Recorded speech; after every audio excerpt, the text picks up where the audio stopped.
बिस्मिल्लाहिर्रहमानिर्रहीम। अस्सलामुअलैकुम तमाम देखने वालों और समातों से टकराने वाली आवाज़ को सदाम रियाज का प्यार और मोहब्बतों भरा सलाम। फास्ट न्यूज़ नेटवर्क इस्लामाबाद की स्क्रीन पर आज प्रोग्राम के मेहमान डॉक्टर नजीब नकीब, उम्मीदवार बराए कानून साज असम्बली हल्का 23 पलंदरी आज़ाद कश्मीर। हल्का 23 पलंदरी आज़ाद कश्मीर से पाकिस्तान मुस्लिम लीग नून के नामजद उम्मीदवार हैं। 2016 में पाकिस्तान मुस्लिम लीग नून के अपने आबाई हल्के से बारी मैंडेट लेके आज़ाद कश्मीर हुकूमत में वज़ीर सेहत के ओहदे पर तैनात हुए। वालद और वालदा की ख्वाहिश पे आप डॉक्टर बने। सियासत में वालद साहब के हादसाती मौत की वजह से सियासत में आए या अपना भी जाती शौक़ था और सियासत में कदम रखा? सियासत में जैसे आपको पता है कि मैं मेडिकल कॉलेज में था, हाउस जॉब कर रहा था, जब अचानक इलेक्शंस में मेरे वालिद साहब का हादसाती डेथ हुई। सही। तो वो यकीनी बात है, हादसे के बाद क्योंकि इलेक्शन कैंपेन में थी तो लोगों का उस टाइम माहौल था, ऐसा था, सब ने कहा कि अब मुझे लेके आया जाए। तो एक हादसाती तौर पे मैं सियासत में आया 1990 के अंदर। दादा जान रियासत आज़ाद कश्मीर असम्बली के मेंबर रहे, वालद साहब रियासत आज़ाद कश्मीर असम्बली के मेंबर रहे, ख़ुद भी रियासत आज़ाद कश्मीर के तवील अरसे तक मेंबर असम्बली हैं। आइंदा ज़िंदगी की ख्वाहिश है कि आपका बेटा भी इस रियासत की असम्बली का मेंबर असम्बली हो? नहीं, मेरा नहीं ख्याल, क्योंकि ये फील्ड बड़ी मुश्किल फील्ड हो, बहुत मुश्किल होती जा रही होती है। तो इंसान जो है लेगेसी को फॉलो नहीं करना चाहिए। इसमें कुदरत को जो होता है, कर्नल साहब भी मुझे लेके शायद नहीं आना चाह रहे थे। वो तो अगर हादसाती तौर पे उनकी डेथ इलेक्शन कैंपेन में ना होती तो शायद मैं ना आता, भी डॉक्टर होता, कहीं और काम कर रहा होता। तो इसी तरह खान साहब भी अपने किसी बेटे को लेके नहीं आए थे, उन्होंने सरदार इब्राहिम साहब को आगे किया था। लेकिन जो कुदरत को मंजूर होता है वो एक अलग मसला होता है। वो हादसाती तौर पे जैसे मैं आया तो मैं भी नहीं समझता कि मैं कोई अपने बेटे को इस फील्ड में लाना चाहता। रियासत आज़ाद कश्मीर की तारीख से सबसे कम उम्र मेंबर असम्बली बने। 2016 में अवामी हल्के में, जिस हल्के से आपने इंतखाब लड़ा, अवाम ने पजीराई दी। 2016 से 2021 तक ऐसे कौन से मेगा प्रोजेक्ट्स पलंदरी हल्के के लिए लाए कि 2021 में लोग आपको वोट दे सकेंगे? जी, अल्लाह के फजल से हमारा ये टेन्योर जो है, ये सबसे, मैं समझता हूँ कि तामीराती कामों के लिहाज से सबसे अच्छा टेन्योर रहा है। इसमें जो मेगा प्रोजेक्ट्स कहते हैं, हमने पहले जैसे हमारा इंफ्रास्ट्रक्चर में रोड्स के ऊपर बहुत फोकस था। हमने 3 मेन रोड्स जो हैं, जिसमें पलंदरी आज़ाद पतन रोड जो तकरीबन 50 करोड़ रुपया जिसकी लागत आई, फिर पलंदरी से कोटली रोड वो भी तकरीबन 2 पार्ट्स में थी, उसकी 50 करोड़ रुपया लागत आई। इसके बाद पलंदरी से छलाड़ से मंग रोड वो तकरीबन 35 करोड़ रुपए की जिसकी लागत आई। ये तीनों रोड्स जो हैं मेजर रोड्स थी, इसी दौर में शुरू हुई और इसी दौर में कंप्लीट हुई। इसके अलावा हमने हॉस्पिटल जो है, एक पुराना जो हमारा हॉस्पिटल था उसको पूरा रेनोवेट किया। सही। इसके बाद नया हॉस्पिटल जो है वो अल्लाह के फजल से बड़ा पेंडिंग हमारा था कोर्ट की वजह से, वो हॉस्पिटल पूरा 1.25 अरब रुपया तकरीबन उसकी लागत आई है, वो पूरा कंप्लीट हुआ और वो आज़ाद कश्मीर का सबसे, मैं समझता हूँ, खूबसूरत हॉस्पिटल है और इंशाल्लाह वो बहुत अच्छी डिलीवरी सर्विस लोगों को देगा।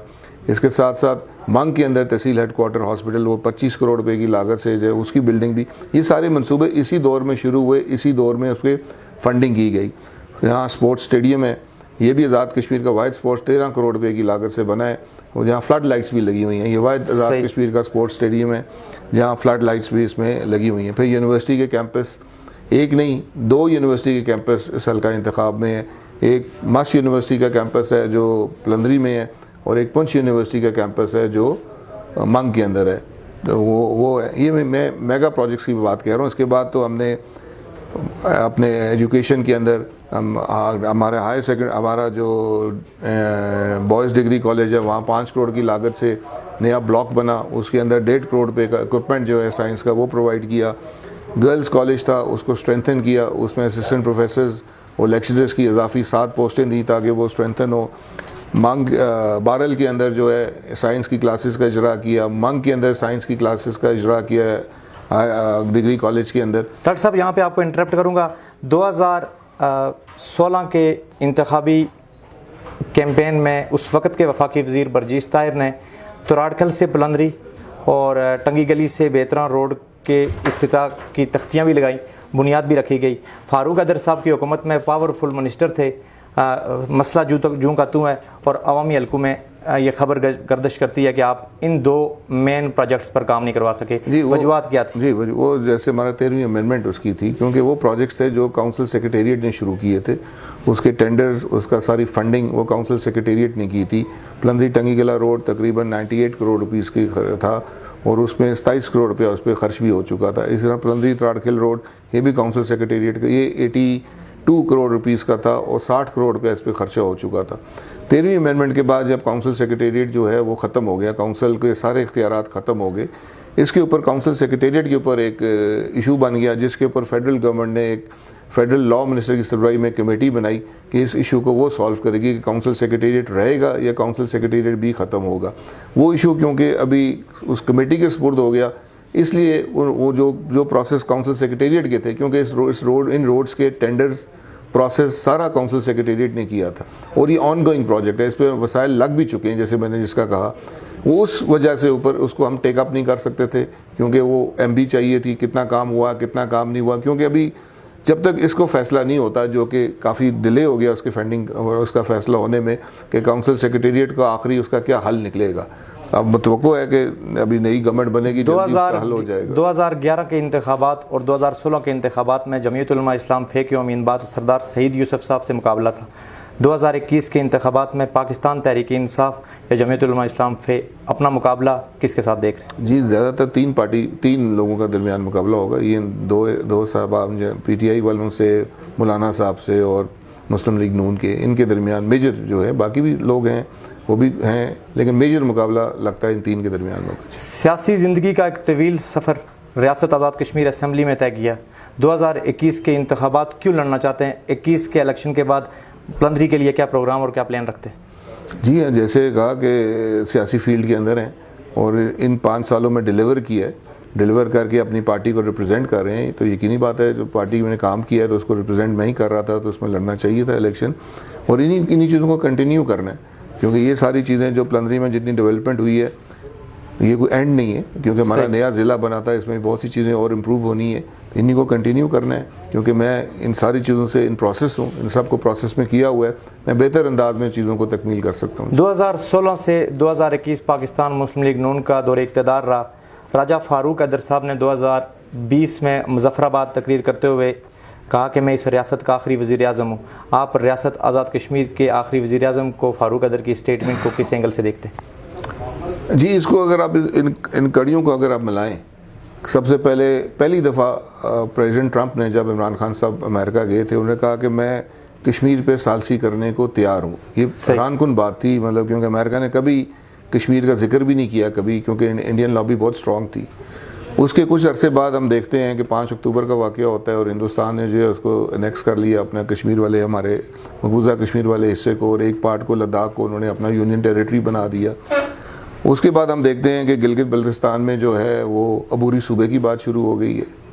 तो ये कड़ियों को अगर मिलाएं और इस इलेक्शन को हम देखें, तो इस इलेक्शन में भी नज़र आता है हमें कोई मसनूई लीडरशिप लाने की कोशिश की जा रही है। लोगों में आम तासुर पाया जाता है कि 2021 के इलेक्शन के बाद रियासत आज़ाद कश्मीर के स्टेटस को तब्दील किया जाएगा या सूबा बनाया जाएगा। अगर इस तरह का खिलवाड़ हुआ तो नजीब नकीस साहब आपका कैरेक्टर क्या होगा? बिल्कुल यही ख़तरनाक चीज़ है कि इस वक्त हमें मसनूई लीडरशिप का नहीं जाना, क्योंकि शायद आज़ाद कश्मीर का स्टेटस अंडर डिस्कशन आए, और ये बहुत ख़तरनाक पॉइंट होता है। यहाँ हमें जेन्युइन लीडरशिप चाहिए जो आज़ाद कश्मीर लोगों की हकूक़ की आवाज़ बुलंद कर सके, क्योंकि हमारा स्टेटस को डिटर्मिन करना है। तो इसलिए जैसे मैंने कहा कि फ़ारूक हैदर साहब ने जिस तरह आज़ाद कश्मीर के लोगों की तर्जुमानी की, मकबूजा कश्मीर में जब 5 अगस्त का हुआ था, हर फोरम के अंदर उन्होंने दो टोक तरीके से तर्जुमानी की।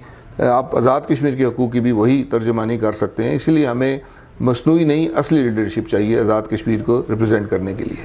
डॉक्टर साहब, आखिर पे आप पर एक इल्ज़ाम मैं आवाम का नुमाइंदा बन के आपसे पूछ सकता हूँ?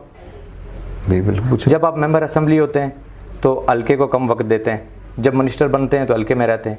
अवामी हल्के के लोगों की तरफ से लगाया जाने वाला ये इल्ज़ाम किस हद तक दुरुस्त है? नहीं, देखिए, जब हमें इलेक्ट कर लिया जाता है, हमारा काम है मुजफ्फराबाद में बैठ के काम करना। यहाँ के काम जो है अल्लाह का फजल है, यहाँ के काम तो बहुत छोटे लेवल के काम होते हैं ना। मेन काम होता है कि मुजफ्फराबाद के अंदर आप बैठें और मुजफ्फराबाद से आप वसाइल लेके आएँ, मंसूबे लेके आएँ, पूरे आज़ाद कश्मीर के लिए लाएँ बीइंग अ मिनिस्टर, लेकिन अपने हल्के के लिए भी वहाँ से लेके आएँ। तो आप जितना ज़्यादा टाइम मुजफ्फराबाद में रहेंगे तो आप बड़े मंसूबे लेके आएंगे, जो कि आए यहाँ मंसूबे। कैमरे की आंख में अपने हल्के की सुनने वाली माओं, बहनों, बेटियों, दोस्तों, चाहने वाले और मुखालफिन को कोई पैगाम देना चाहें तो आखिर में दे सकते हैं। जी, इन 5 सालों में मैंने सद के दिल से हल्के की खिदमत की है। हल्के में आप खुद अगर ठंडे दिल से सोचें, जितने काम इन 5 सालों दौर के अंदर हल्के के अंदर हुए हैं, शायद इससे पहले वो काम नहीं हुए। इसलिए मैं उम्मीद करता हूँ कि सारी माओं, बहनें, बच्चे, बड़े जितने भी हैं, सब मिल के इस दफ़ा फिर मुस्लिम लीग नून को सपोर्ट करेंगे। और ये इलेक्शन की अहमियत, जैसे उन्होंने भी बात की पहले, एक है कि आज़ाद कश्मीर के ऊपर, आज़ाद कश्मीर की हैसियत में शायद स्टेटस के ऊपर भी इसके तयन हो। इसलिए हमें ज़रूरी है कि हम जेन्युइन लीडरशिप को आगे लेके आएँ जो हमारे हकूक़ को डिफेंड कर सके। वज़ीर हुकूमत आज़ाद रियासत जम्मू कश्मीर, उम्मीदवार कानून साज असम्बली हल्का 23 सुदनौती 2 सरदार नजीब नक्की की गुफ्तगू आपने सुनी। आप इस गुफ्तगू को किस एंगल से देखते हैं, कमेंट सेक्शन में तहजीब व तमद्दुन के दायरे में रहते हुए अपनी राय का इजहार ज़रूर कीजिएगा। इलेक्शन ट्रांसमिशन के अगले प्रोग्राम में फिर किसी शख्सियत के साथ फिर मुलाकात होगी। नेक दुआओं में याद रखिएगा। अल्लाह निगहबान।